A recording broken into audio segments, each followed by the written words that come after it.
ఏం చేస్తున్నావు?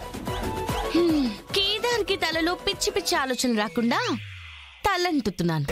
కేదార్ నావాడు, నాకు కాబోయేవాడు. ఆ విషయం నీకు తెలుసు కదా. అయినా నువ్వెందుకు నలుగు పెడుతున్నావు? నీ మెడలో 3 ముళ్ళు పడితే అప్పుడు నీవాడు, అప్పటి వరకు అందరివాడు. అయినా నువ్వు కేదార్కి పెళ్ళాం అయిన తర్వాత అప్పుడు నన్ను క్వశ్చన్ చెయ్యి. వామ్మో, వీళ్ళిద్దరి మధ్య ఇప్పుడు రష్యా ఉక్రెయిన్ యుద్ధం జరిగేలా ఉంది.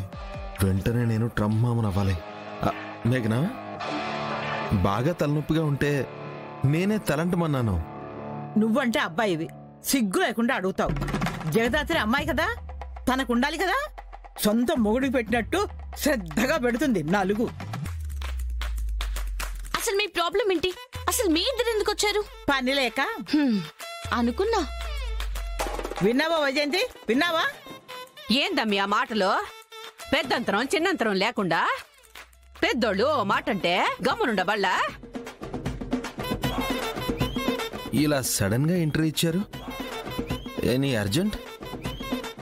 అప్పట్లో మంచి రోజులు లేవు, మంచి రోజులు వచ్చాక ఇంటికి రమ్మని చెప్పారు కదా.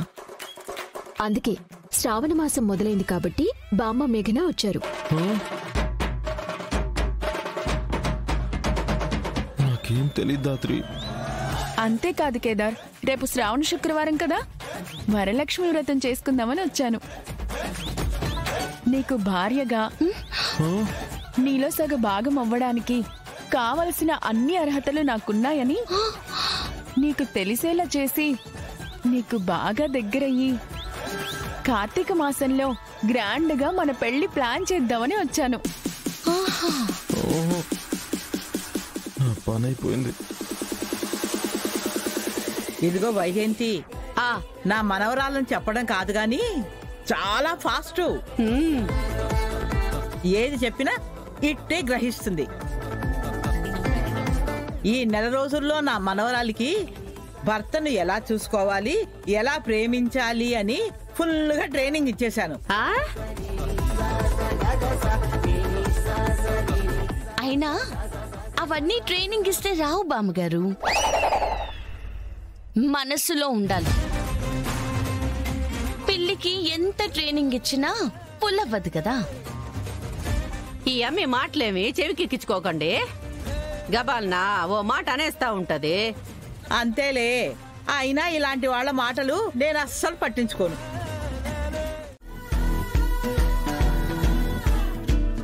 అంతో ఈ ముసల్దారి ట్రైనింగ్ అయి ఉంటుంది. మీ ట్రైనింగ్ మామూలుగా లేదు బామ్మగారు. ట్రైనింగ్ కాదు, నా మనసులోని భావాలు. ఆపేయ్, ఆపేయ్, ఇంకా ఆపేయ్ మేఘన. వద్దు, చాలు. తమరు నన్ను ఇలా బతుకనివ్వండి, చాలు. దయచేసి బయటికి వెళ్ళండి. చూసావా బామ్మ, కాబోయే భార్యనని కూడా చూడకుండా గెట్అవుట్ అంటున్నారు. నేనలా అనలేదు. అంటావు, నువ్వలా అంటావు. అయినా అందులో తప్పే ఉంది. ఇదంతా నీ మాయే అని అర్థం అవుతుంది. కేదార్ని నేను వదలను. నేనుండగా కేదార్ని విడిచిపెట్టాను. కేదార్ మీద నీకేం హక్కుంది?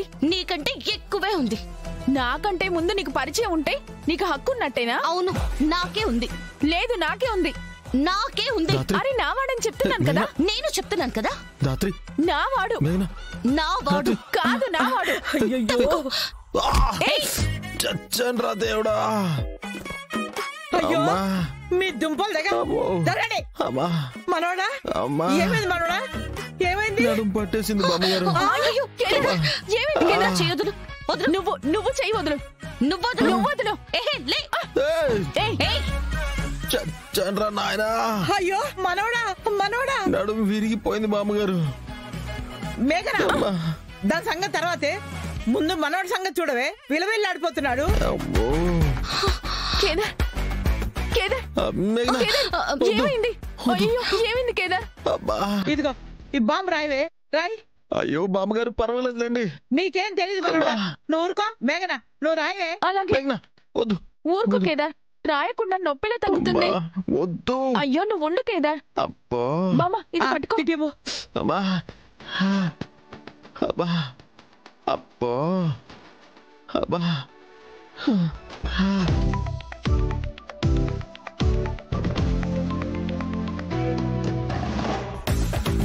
మేఘనా ఉండు కేదార్. ముచ్చటగున్నారు.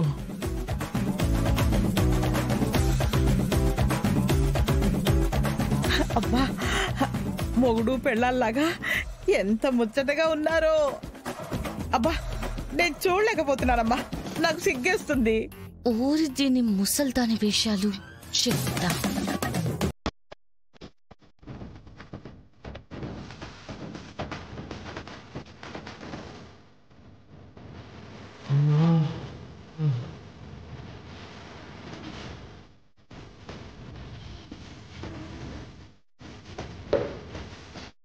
మీ బామ్మ కూతలిని నాకేదో వచ్చినట్టుండదని వచ్చుండాను.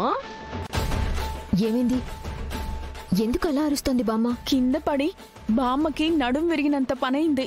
అయ్యో నేను పడలేదు, ఆ జగదాత్రే నన్ను పడేసింది అని నా అనుమానం.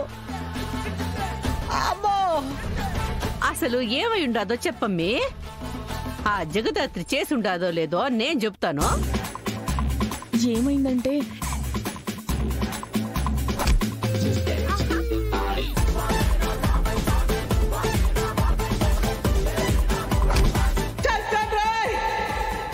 అయ్యో అర్థమైపోయి ఉండ్లా, ఖచ్చితంగా జగదాత్రి చేసి ఉండాదని. మీ ముందు నుంచి చెప్తూనే ఉన్నాం కదా, ఆ జగదాత్రితో జాగ్రత్త అని.